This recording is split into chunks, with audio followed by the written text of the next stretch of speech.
Hello everyone, आज का हमारा वीडियो साइंस से रिलेटेड होगा और हम लोग कुछ इंपॉर्टेंट क्वेश्चंस पर बात करते हैं। और ये सभी प्रश्न किसी भी कॉम्पिटिटिव एग्जाम के पॉइंट ऑफ व्यू से इंपॉर्टेंट हैं, पूछे जा सकते हैं। तो चलिए वीडियो को शुरू करते हैं, देखते हैं। हमारा सबसे पहला प्रश्न दिया गया है, बुझे चूने से क्या गुजार के ब्लीचिंग पाउडर तैयार किया जाता है। तो क्लोरीन की अगर आप रिएक्शन बुझे चूने से करा दें तो आपका ब्लीचिंग पाउडर बन जाएगा। जैसे बुझे चूने का सूत्र होता है CaOH का होल 12, इसमें Cl2 से रिएक्शन करवा दें आप तो कैल्शियम हाइपोक्लोराइड यानी CaOCl2 प्राप्त हो जाएगा, जिसे हम रंजक चूर्ण भी कहते हैं। ठीक है, ये आपका दूसरा प्रश्न है, पृथ्वी की भूपर्पटी पर सबसे अधिक मात्रा में पाया जाने वाला तत्व कौन सा है। तो ये है आपका ऑक्सीजन। ठीक है, तो अधातुओं में अगर देखा जाए तो ये जो आपका ऑक्सीजन है ना, ये लगभग 47% पाया जाता है। ठीक है, और धातुओं में Al जो है ना आपका वो 8% पाया जाता है। ठीक है, तो क्रस्ट यानी भूपर्पटी के नीचे सबसे ज़्यादा ऑक्सीजन पाई जाती है, लगभग 47%। और जो आप अधातुओं में ज्ञात करेंगे या धातुओं में जब बात करेंगे तो ऑक्सीजन सबसे ज़्यादा और धातुओं में सबसे ज़्यादा Al पाई जाती है आपकी 8%। ठीक है, इसके बाद में हम लोग बात करते हैं क्वेश्चन नंबर नेक्स्ट की, कि यूरेनियम के विखंडन की सतत प्रक्रिया के लिए किस कण की ज़रूरत पड़ती है। तो न्यूट्रॉन की ज़रूरत पड़ती है, तो आंसर हो जाएगा न्यूट्रॉन। अगला प्रश्न है, कौन सी गैस आकाश में बिजली चमकने पर उत्पन्न होती है। तो नाइट्रिक ऑक्साइड, जो कि सही मायने में कैसी होती, रंगहीन होती। ठीक है, और विषैली भी होती है। तो ये भी आपको याद रखना है कि जो नाइट्रिक ऑक्साइड है वो रंगहीन और विषैली होती है। फिर ये आपका अगला प्रश्न हो जाएगा, पारे को किस धातु के बर्तन में रखा जाता है। पारे को लोहे के बर्तन में रखा जाता है।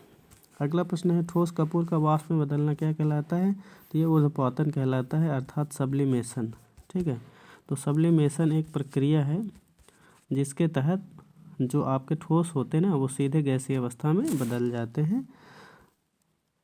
जैसे आप कपूर की बात कर सकते हैं फॉर एग्जांपल, और नौशादर की बात कर सकते हैं। तो ये सब सीधे ठोस अवस्था से गैसीय अवस्था में चले जाते हैं। अगला प्रश्न है, किस कण में कोई द्रव्यमान और कोई आवेश नहीं होता फिर भी प्रचक्रण करता है। तो न्यूट्रिनो न्यूक्लियर इसका आंसर हो जाएगा, न्यूट्रिनो न्यूक्लियर। फिर हम लोग बात करते हैं अगले प्रश्न की। हमारा अगला प्रश्न है, एल्युमिनियम धातु को प्राप्त करने के लिए कौन सा अयस्क प्रयोग में लाया जाता है। तो एल्युमिनियम धातु को प्राप्त करने के लिए बॉक्साइट का इस्तेमाल किया जाता है। अगला प्रश्न है, कितने कैरेट का सोना 100% शुद्ध होता है। तो 24 कैरेट का जो सोना होता है वो 100% शुद्ध होता है। हालांकि जो आभूषण वगैरह हैं वो 20-22 कैरेट के ही बनाए जाते हैं, 24 कैरेट के नहीं बनाए जाते। अगला प्रश्न है, 18 कैरेट सोने में शुद्ध सोने की प्रतिशत मात्रा कितनी है। तो यह है लगभग 75%।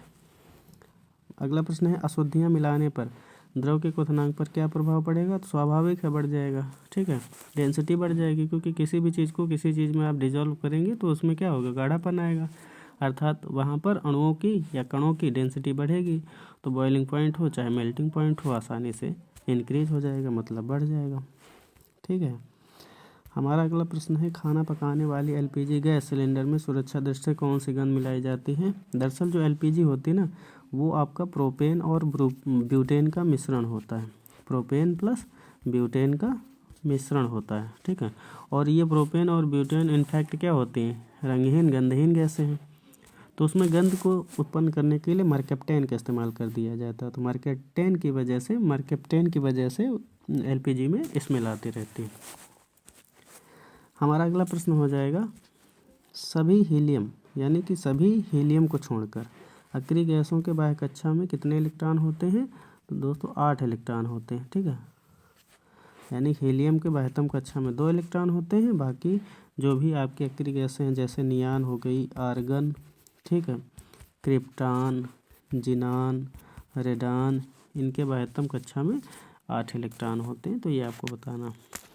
ठीक है, अगला प्रश्न है, अल्फ़ा और बीटा किरणों की खोज किसने की थी। तो रदरफोर्ड ने की थी अल्फ़ा और बीटा किरणों की खोज। फिर इसके बाद में हम लोग बात करते हैं अगले प्रश्न की। अगला प्रश्न है, सुपरसोनिक यान समताप मंडल में कौन सा पदार्थ विसर्जित करते हैं। तो ये नाइट्रिक ऑक्साइड का विसर्जन करते हैं। अगला प्रश्न है, वायु में किस पदार्थ की अधिकता होने पर पेड़ों की पत्तियां काली होकर गिर जाती हैं। तो सल्फर डाइऑक्साइड की वजह से, मतलब पॉल्यूशन में अगर सल्फर डाइऑक्साइड की मात्रा ज़्यादा होगी तो पेड़ों की पत्तियां काली पड़ के नीचे गिर जाएंगी। ये आपका अगला प्रश्न है, किसका परमाणु भार 12, परमाणु क्रमांक 6 और नाभिक में 6 प्रोटॉन होते हैं? तो कार्बन, ठीक है, क्योंकि कार्बन का परमाणु क्रमांक 6 होता है और परमाणु भार 12 होता है। तो हम प्रोटॉन बराबर परमाणु क्रमांक बराबर इलेक्ट्रॉन जानते हैं। तो यहाँ पर प्रोटॉन है आपके 6 और वही हो जाएगा परमाणु क्रमांक और वही हो जाएंगे इलेक्ट्रॉनों की संख्या। और अगर आपको न्यूट्रॉनों की संख्या निकालनी है तो n बराबर होता है a माइनस जेड। तो a है आपका परमाणु भार जो कि 12 है, z है आपका 6, तो 12 में 6 माइनस कर देंगे तो आ जाएगा 6। तो ये आपका जो 6 है ना वो हो जाएगी न्यूट्रॉनों की संख्या, ठीक है। अगला प्रश्न है, नागासाकी पर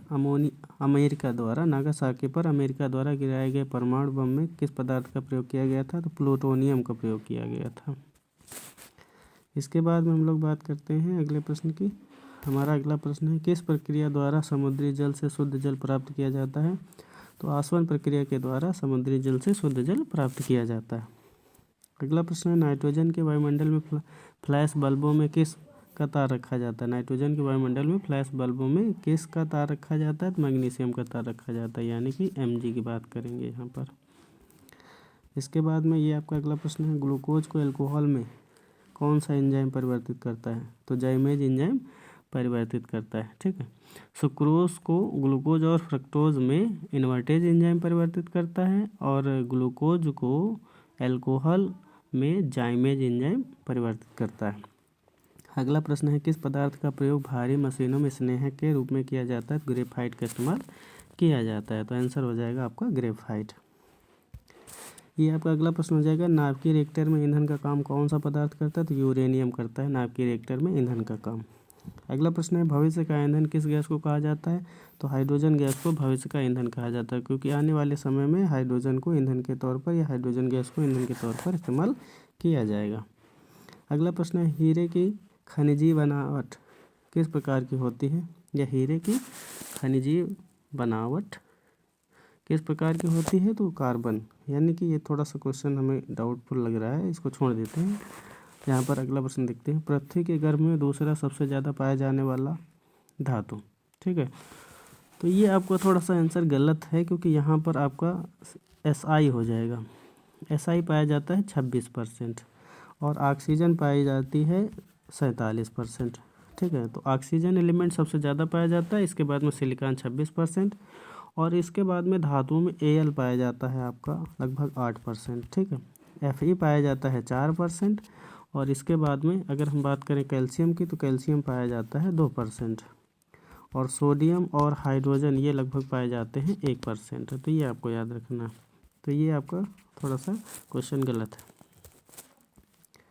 अब इसके बाद में हम लोग बात करते हैं अगले प्रश्न की, नाभिकीय रिएक्टर में न्यूट्रॉन नियंत्रक के रूप में किसका प्रयोग किया जाता है? तो कैडमियम का या तो प्रयोग किया जाता है या बोरान का प्रयोग किया जाता है, ठीक है। तो आंसर हो जाएगा कैडमियम या बोरान।